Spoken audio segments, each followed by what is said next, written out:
이번에는 한 주 동안 있었던 경남도 소식 알아보겠습니다. KNN 경남본부 표준규 보도국장 나와 있습니다.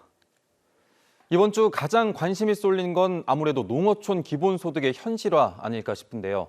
전액 삭감부터 삭발까지 이어졌는데 결론은 일단 예산 복원으로 결론이 난 건가요?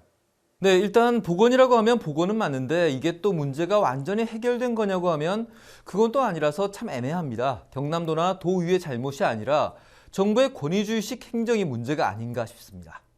일단 인구 소멸 지역 주민 한 명당 한 달에 15만 원씩 지역화폐를 지급하는 농어촌 기본소득 시범사업 대상으로 남해군이 선정된 이후 일사천리로 잘 진행될 것 같았던 게 이달 초부터 본격적으로 잡음이 불거지기 시작했습니다. 12월 3일 경남도의회 농해양수산위원회에서 도비 126억 원 전액을 삭감하면서부터 문제가 표면화되기 시작했는데 위장 전입 의혹부터 타 시군의 상대적 박탈감 우려까지 충분히 설득력이 있는 이유에서였습니다. 장충남 남해군수가 기자회견에 이어 직접 도의회로 달려오고 류경환 도의원이 삭발까지 하는 등 강력하게 복원을 촉구하면서 일주일 뒤인 지난 10일 예산결산특별위원회에서 일단 전액 복원은 됐습니다. 다만 국비 분담을 지금의 40%보다 높여야 하는 등의 부대 의견을 달았죠. 이까지도 그나마 괜찮았습니다. 하지만 국회에서 국비 지원을 위해서는 광역단체, 그러니까 경남도가 전체 사업비의 30%를 분담해야 한다는 단서 조항을 뒤늦게 달면서 상황이 또 달라졌습니다. 경남도의 도비 분담률이 18%였는데 이걸 30%로 2배 가까이 한순간에 높이라고 하니 상황이 급 반전된 거죠.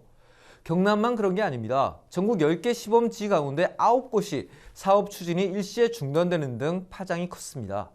경남도의회 본회의를 앞두고 과연 도의회에서 이걸 복원시켜 주려나 아니면 이걸 이유로 그냥 사업을 중단시키려나 우려가 적지 않았습니다. 경남도도 정부에서 도비 분담률을 어떻게 할지 답을 하라는 통보를 받은 상황이라 도의회 결정 여부만 노심초사 지켜보고 있었는데요. 이미 박완수 지사가 지난 월요일 도비 분담률에 대해 정부 방침을 강하게 비판한 뒤라 이래저래 정말 상황이 복잡했습니다. 일단 결론은 도의회에서는 126억 원 전액 복원을 결정했습니다. 하지만 전액 복원했다고 문제가 다 해결된 게 아닙니다.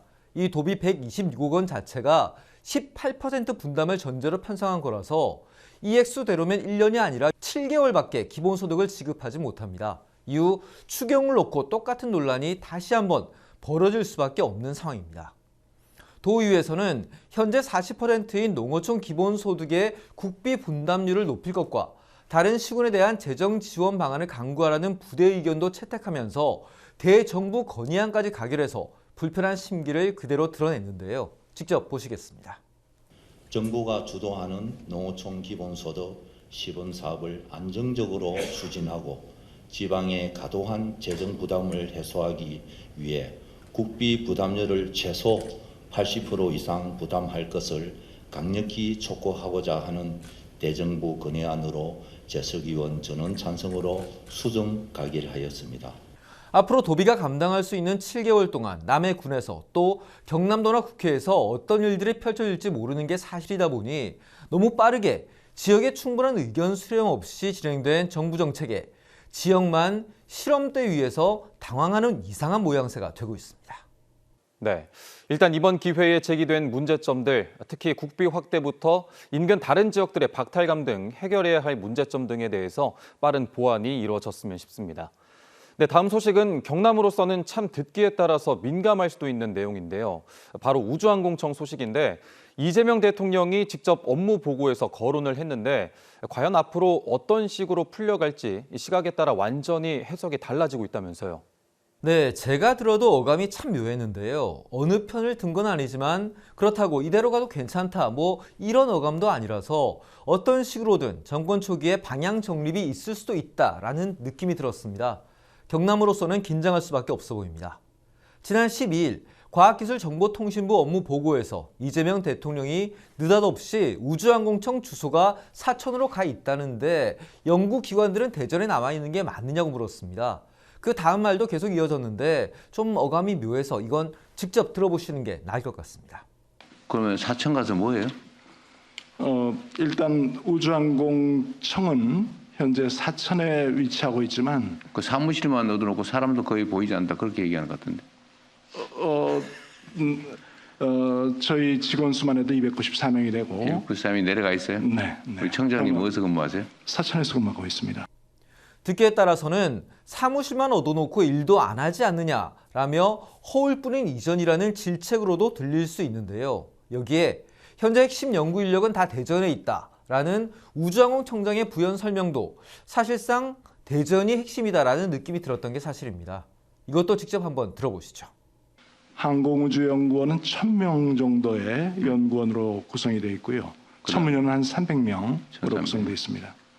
그러면 지금 우주항공청은 행정 인력만 지금 사천에 가 있는 거예요? 맞습니다. 294명이 항공 우주에 관련한 정책을 수립하고 정책을 담당하는 294명의 사천과 연구 핵심 인력 1,400명이 여전히 남아있는 대전으로 우주항공청 기능이 나눠져 있는데 대해 대통령이 문제의식을 갖고 있다는 건 분명해 보이는데요.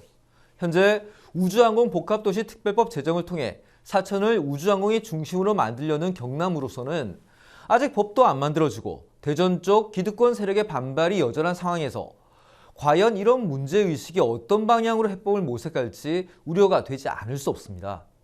일단 실용주의가 이번 정부의 핵심 가치인 만큼 일방적으로 어느 지역 편을 든다든지 지금의 항공우주연구원과 천문연구원 이전 혹은 우주항공청 이전 등 한쪽의 반발을 무릅써가며 무리수를 둔다든지 하지는 않을 거란 해석이 많습니다. 하지만 하도 모든 게 눈 깜짝할 사이 수도권 중심으로만 흘러가다 보니 지역으로서는 걱정이 되지 않을 수 없는데요. 이미 경남이 인공위성부터 항공산업까지 다양한 산업적 플랫폼을 갖추고 있는 만큼 여기에 대한 정책적 고려가 반드시 지역 균형 발전을 위해 필요하다는 점을 경남도와 사천, 진주시는 물론 우주항공청까지 보다 적극적으로 나서줬으면 싶습니다. 지금까지 경남 도정이었습니다.